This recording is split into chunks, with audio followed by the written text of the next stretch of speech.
শুধু এই ছেলে প্রবাসী নয়, আর আরেকটা বুড়া বেটার লগে বিয়ে হওয়ার কন্ট্যাক্ট হয়েছিল। বুড়ো বেটার সাথে বিয়ে হওয়ার কন্ট্যাক্ট হয়েছিল। সেই বুড়া বেটার কাছ থেকে টাকা নিছে। নাম আসছে যেটা সিয়ম আহমেদ, উনি আমাকে অনুমোদন দিছে। সো সিয়াম আহমেদ উনি লেখছে, আসসালামু আলাইকুম, কেমন আছেন আলম ভাই? শর্মিলার সাথে কি নিয়ে ঝগড়া হয়েছে, কি হয়েছে ব্যাপারটা আমাকে বুঝাই বলেন। শর্মিলা আমার কাছ থেকে 20,000 টাকা নিয়েছে, আমি প্রবাসী। পরবর্তীতে আমাকে 2টা 4 রাতে মেসেজ দেয়। আমি সকাল 9টা 15তে মেসেজ দেখার পর রিপ্লাই করি। এবং এইখানে আমি যে মেসেজটা প্রথম প্লে করছি, আমি প্লে করার পরে সাথে সাথে মানে অবাক হয়েছে। আমি আসতে চাই নাই, উনি আমাকে অলরেডি অনুমোদন দিয়ে দিয়েছে। তো এই শুধু এই ছেলে প্রবাসী নয়, আর আরেকটা বুড়া বেটার লগে বিয়ে হওয়ার কন্ট্যাক্ট হয়েছিল। বুড়ো বেটার সাথে বিয়ে হওয়ার কন্ট্যাক্ট হয়েছিল। সেই বুড়া বেটার কাছ থেকে টাকা নিছে। এটা ওর নিজের মুখের স্বীকারোক্তি। তো প্লে করি, দেখেন। অনেক সিস্টেম ভাবে অনেক রকম ভাবে সে আমার থেকে টাকা নিচ্ছে, ঠিক আছে। সে বলছে তার মা অসুস্থ, তার বোন অসুস্থ, এগুলো বইলা সে আমার থেকে প্রায় ওনার সাথে আমার কথা হয়েছে প্রায় 2 মাসের উপরে। সেইভাবে নিতে নিতে 20 থেকে 25,000 টাকা নেওয়া হয়েছে আমার থেকে, ঠিক আছে। এখন আমার নাম্বারটা সবকিছু ব্লক করে রেখে দিচ্ছে। আপনার নাম্বারটা অনেক কষ্ট করে জোগাড় করছি, ঠিক আছে। যেভাবেই হোক আপনার নাম্বারটা আমার অনেক কষ্ট করে জোগাড় করা হয়েছে। তো পরবর্তীতে আমি জানতে পারছি যে এই সমস্যা আপনাদের মানে আপনাদের ভিতরে এরকম কোনো ঝামেলা চলতেছে। ভাই আপনাদের ব্যাপারটা আমি কিন্তু কিছুই জানি না, ঠিক আছে। পরবর্তীতে আমি এগুলো জানবো যে মেয়েটা ম্যারিড পার্সন, একটা বাচ্চা আছে। ভাই 20-25,000 টাকা এটা কোনো ব্যাপার না, ঠিক আছে। কারণ আমি ভাই প্রবাসে থাকি, 20-25,000 টাকা এটা কোনো কিছু না।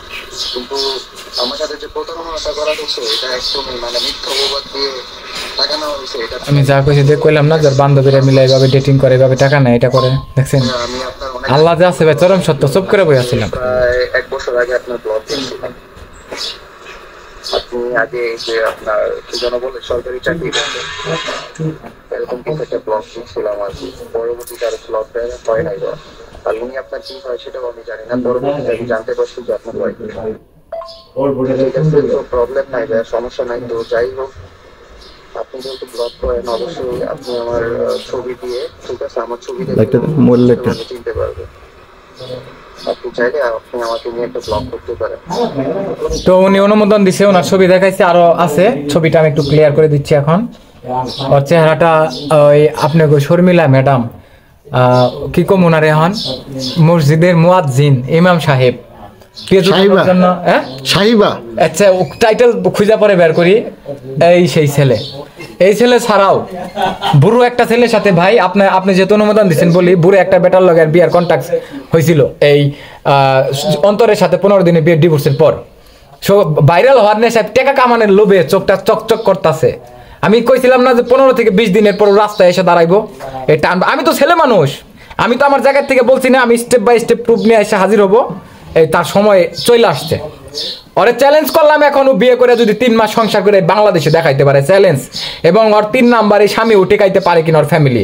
আর ওর মার সবসময় গরম গরম কথা, 1 ডিসিমল জমি বেচলে গোষ্ঠী পিন্দে শুদ্ধা বলে কিনা হাল দিতে পারবো। আমার মুখে কখনো শুনছেন আমি তাকে ডিভোর্স কি বলে দিয়ে দিব কিংবা দিয়ে দিছি এসব? ও আমাকে বাধ্য করতেছে। আর পেছে উঠানোর জন্য আমাকে কি করছে, উপায় হিসেবে হয়েছে। তবে আমি আশা করতেছি ওই বুড়া বেটারাও যার লগে বিয়ার কন্ট্যাক্ট ছিল আমার লগে যোগাযোগ করে, আমি লাইভ করলেই দেখবেন বেটা কানেক্ট করে ফেলাইছে। তো থ্যাংক ইউ ভাই, সবাই দোয়া করবেন, ও ভালো থাকুক, ও সুখে থাকুক, ওর জন্য দোয়া রাখতেছি। ওর লাইফে আমি নষ্ট করি নাই, আমার লাইফটাও নষ্ট করে গেছে ভাইরাল হইয়া, এবং এখন পেজ উঠানোর ধান্দায় আমাকে অবলম্বন হিসেবে ব্যবহার করতেছে। আসসালামু আলাইকুম।